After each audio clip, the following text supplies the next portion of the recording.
Happy Friday. How are you? Good, how are Good, you? how are you? Good. I think this is, well, no, I know it is the biggest Zoom interview I've done, and maybe like the biggest interview I've ever done in general. I think, no, my max has been 5 people, and this is 5 people. So that's awesome. It's super fun, and it's a fun little system that we have with Zoom. So it's cool that we're able to do this. Are you all in LA right now? Yeah. Yeah. And I'm pretty sure this is the first interview that we've all done, speaking for me. So Oh, really? Like exciting. all together or at all? At all, I think. I'm so flattered. Oh my gosh, I'm happy It's to be. special. Yeah, no, I'm happy to be one of your first interviews, and I promise I'll make it fun, or at least I'll try. No promises, actually. I take that back. But yeah, I think it would be great if you all kind of chimed in on the questions I'd like to ask. I'd first like to start with, for people who don't know you, you're in Squad Harmonix, and I love how beyond just being a stunning, stellar, phenomenal a cappella group, you have messages behind the songs you choose to sing. You also have messages just behind what you post in general on your own social media. So the two causes that you're most passionate about, obviously there's others as well, but those are Black Lives Matter and Pride, or just speaking up for the LGBTQ community. So why did those two causes specifically draw all of you in, and you're like, okay, these are the ones we really want to commit to and really speak out about? Well, I can speak a little bit about LGBTQ pride and then kind of rotate. So LGBTQ pride is like really important to us because these are people that are being like denied of basic human rights, and it's really ridiculous at this point. And if you see injustice but you don't do anything about it, then like you're a part of that injustice. Like if you see somebody being treated unfairly but you don't say anything about it, then you're just a bystander, and a bystander can't enact change. So, and we know that every human is equal, and they love who they love, and that should not be, they should not be treated unequally because of that. Yeah. I agree, 100%. Yeah, so I totally agree with Lauren, and to add on to that, supporting the LGBTQ plus community is really important to us because we want to show that we are accepting of all identities, especially since we are so young and a lot of people are rejected or receive hate for how they identify and who they love, and that's just not something that we ever want to condone or support. So yeah, I can speak a little bit on BLM. So we support the Black Lives Matter movement because we really, really think that the way someone is treated and the jobs that they get and the opportunities that they have in life anywhere should not be determined by the color of their skin, and that they should not be killed because of the color of their skin. And it's really unfair, and we want to make a change. Yeah, and you're well on your way to making that change. Trust and believe that. Yeah, and like adding on to what Sydney said, it's just everybody deserves to be protected and safe and valued, and that should not change based on the color of their skin. Completely agree. I'm just like blown away, and then I'll let you go, Lucy. I'm just like blown away that teens get it. Like you guys all get it, and it's just so weird because some adults don't. I'm sure you've run into people, and it's like, these kids can understand what's going on. Why can't you? So, okay, sorry, I had to interrupt and rant. Go ahead. Yeah, kind of adding on to what Simone and Sydney said, it's like everybody just treated equally, and people should not be being killed solely because of the color of their skin. One doesn't have to fear that in the first place, and the fact that they do is terrible. And so, yes, we are very young still, but we want to do our part to educate people and make a difference. And again, I sound like, oh, Lauren, were you going to say something? Oh yeah, well I was gonna say that it is okay, so before the news about George Floyd and Breonna Taylor, I knew that racism was a problem in our country. Like I knew that people weren't treated fairly, but up until like 2 years ago maybe, I didn't understand like the extent to how unjustly people are being treated and just the disregard for human life. like I had no idea that, I mean, I knew about Breonna Taylor and George Floyd and the murders of a few other innocent Black people, but I didn't know that there were so many, and how there's just like no cause. And I can admit that I was ignorant, but that's the step forward to change in our society, is learning about things and educating yourself, because like how else will you learn? Because I'm not a part of the Black community, but I can learn about the injustices there are so that I can help to stop them from happening. Yeah, and thank you also for admitting that like you didn't know, because honestly I didn't know either. Again, like obviously you learn about, slavery for maybe one day in class. And I took history in 11th grade, and luckily we talked about slavery and the civil rights movement extensively, but I've heard that's not the case in many schools. So I don't know how I lucked out, but we also need to not ignore these things in history. And it's very sad that it takes, learning about George Floyd and Breonna Taylor for us to realize the extent. So yeah, obviously it's not your fault at all, and I feel for you. And it's something bigger needs to change, either in schools, in institutions, so that we can learn these things in a way that makes sense and in a way that's tangible and someone can grasp, based on their age. So yeah. I just want to say one thing, and then I will let other people have No, a chance to speak. But I think when something doesn't directly impact you, it's hard to see that it's a problem.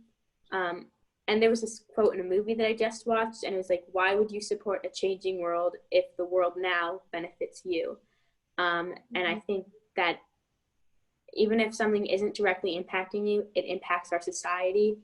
And just because Black Lives Matter isn't about you, it's about the world and how it needs to be just. Yeah, and it's about the entire world taking a step in the right direction. So yeah, I'm like so blown away. You guys are so knowledgeable. You need to like have a panel where you invite all the ignorant grown-ups. But yeah, I wanted to segue also into how you all use music and sound and lyrics to convey the messages you want to get out. So obviously it's great to see, a tweet with an update about, something like going on politically, or some new bill that was passed for the LGBTQ community or something like that. It's great to get those tidbits of information, or listen to, an hour-long news program as well. Those are great ways to obtain information, but music just hits differently for me. I think obviously you can all agree there's something about music that amplifies the social injustices that we're still facing today, the taking away of basic human rights that we're still experiencing today. So if you just want to speak on why you firsthand see music as such a powerful outlet to address things that people might not be willing to listen to otherwise, actually. I think that music is very universal. Everyone listens to music at some point in their lives. I've grown up with music all around me, and I think that it's actually sort of become a part of who I am, and I think others have experienced that too.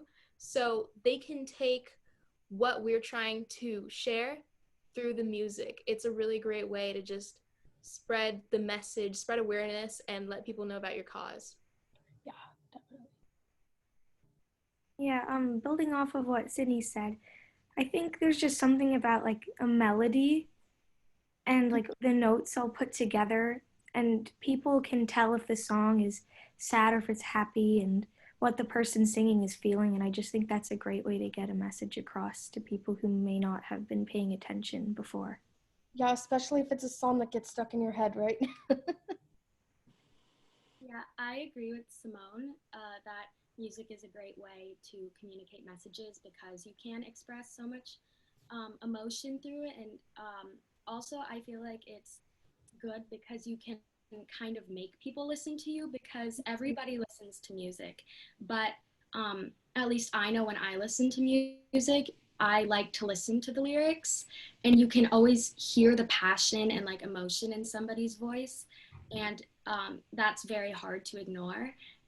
And so, yeah, that can really convey a strong message. Mm-hmm. The music video that we recently released, Stand Up, I think that the way we used music in that video was especially important because it started off with us just singing, and like if you didn't know where the song Stand Up was from, then you wouldn't necessarily have an idea about what it's talking about. And then when the names appeared on the screen of all the people who've been murdered, I think that we were able to, like, if you wouldn't necessarily be interested in learning about that, this was like this music helped educate more people. At least I hope it did. Oh, it did. Trust me. It totally did. It's a very powerful statement.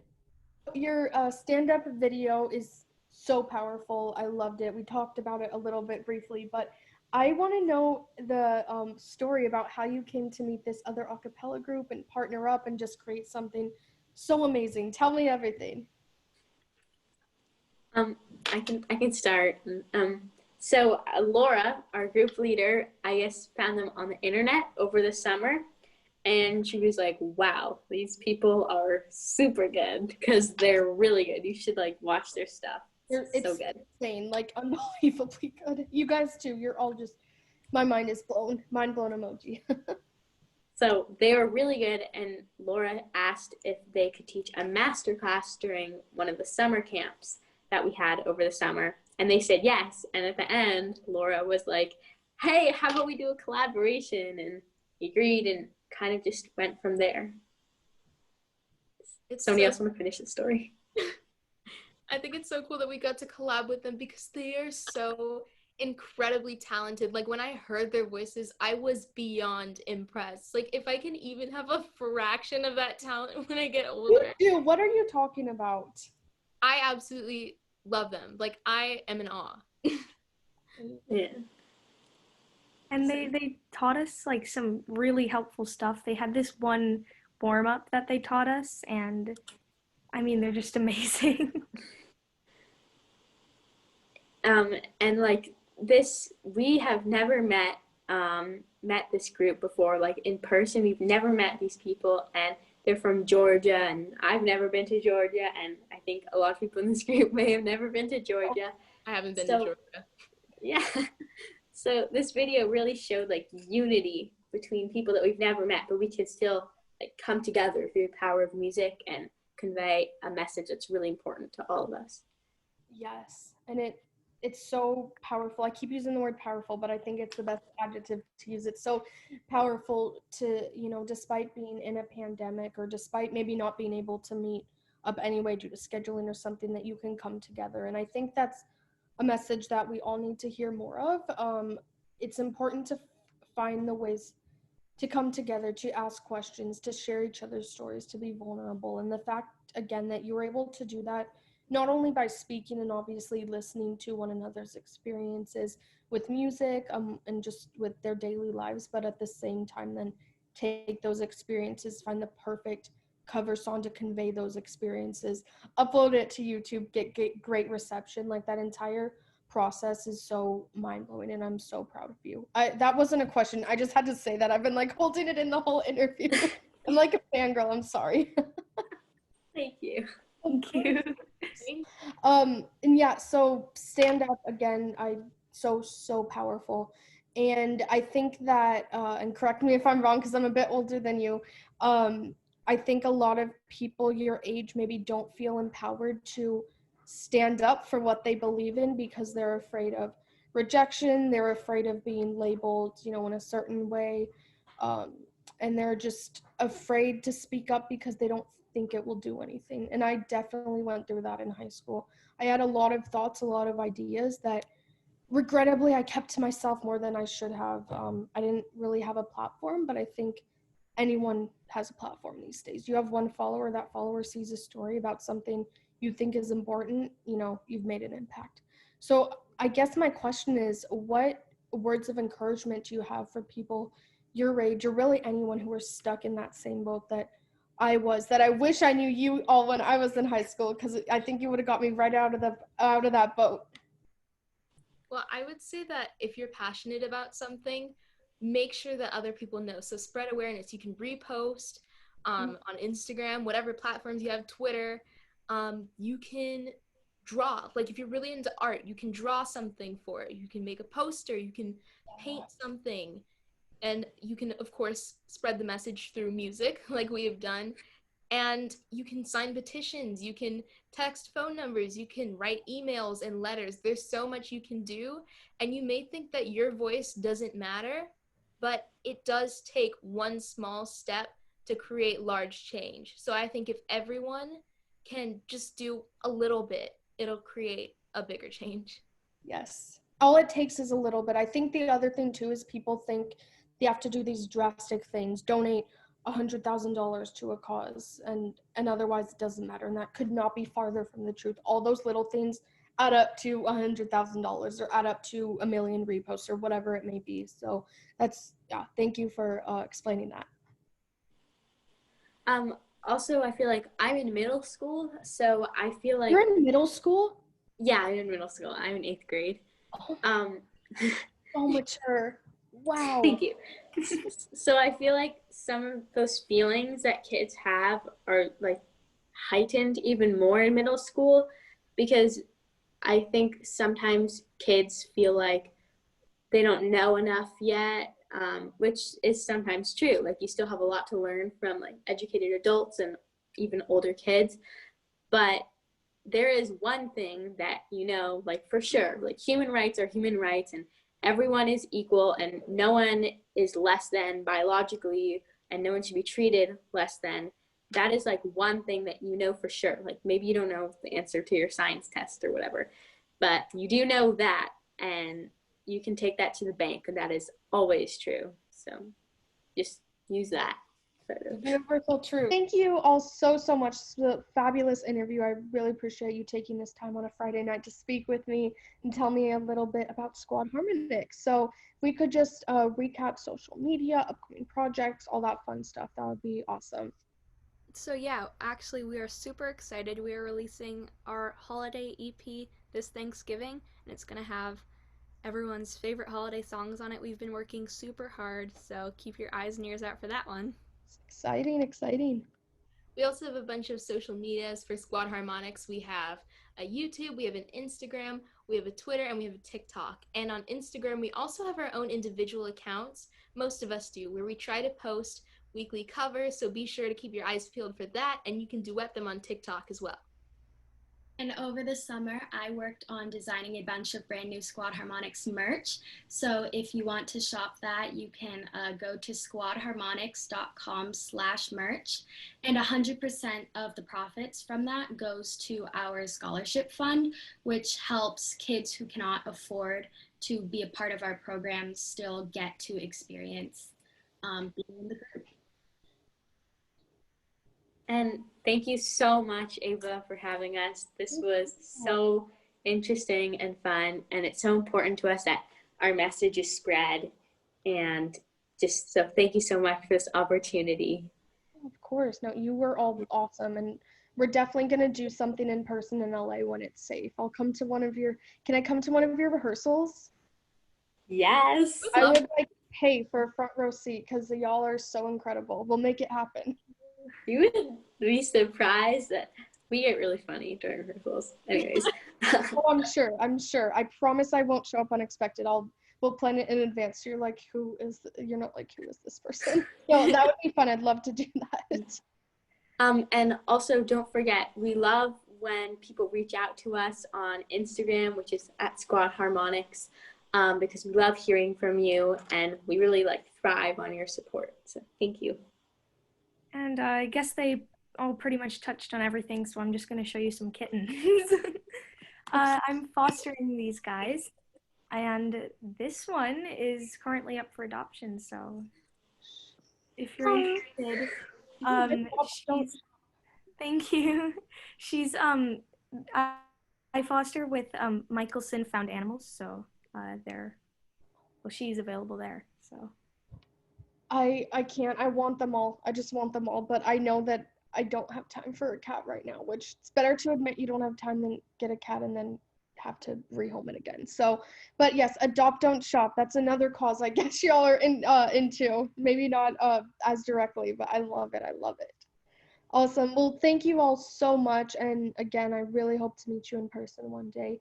Congratulations on everything. You're all doing amazing, amazing things. And trust and believe when I say that, like, you're going to reach people who might have been how I was in high school, just not knowing how to speak up. You're going to reach them, and it's going to have a real impact. So never doubt that, okay? Thank you so Promise? much. Thank you. Thank you. you. Bye. Bye. Thank you so much. Thank you.